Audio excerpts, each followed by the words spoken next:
My name's Guy from East Devon Sports Therapy in Axminster, Devon.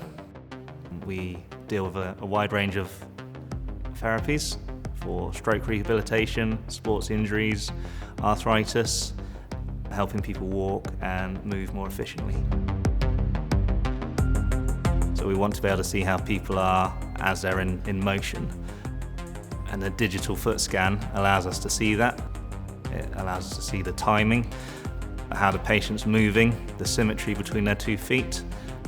We can look at different dysfunctions, if a pelvic dysfunction, the speed of the foot, and how the whole body's working together.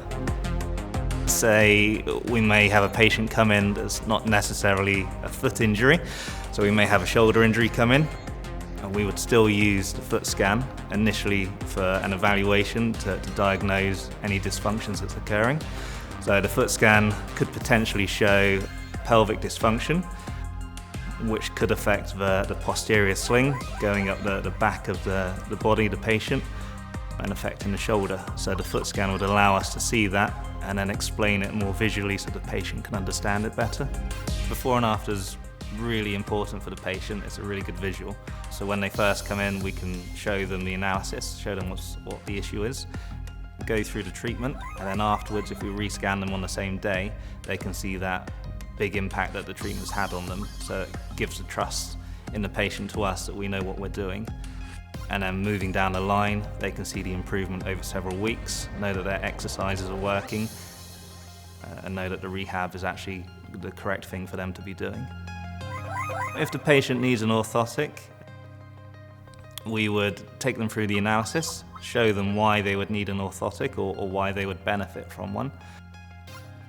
And we would break it down into segments to let them know that the orthotic, so the fits insole, can be broken down into different pressure points on their foot, and then the stiffness through the insole can be isolated so that the foot's directed into a better centre of pressure, which would improve their gait and their mobility of how they're walking.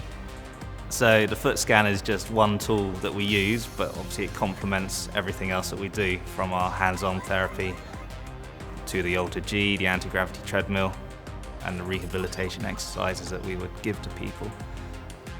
So knowing what's occurring underneath the foot is really important. Obviously visually we can look at somebody with a video camera and that tells us what the posture's doing, but it doesn't tell us what forces or what pressures are being applied underneath the foot. So the fact that we've got this tool to be able to see that allows our rehab and treatments to be a lot more specific to that person. Other therapists should be using the foot scan system just because of the analysis side of things that it can show. Anything from squats or lunging technique to gait, walking or running. And again, shoulder instability is looking at press-ups. So for a PT or a physical therapist, it's going to be really useful for them to use for their benefit and for the patient's benefit.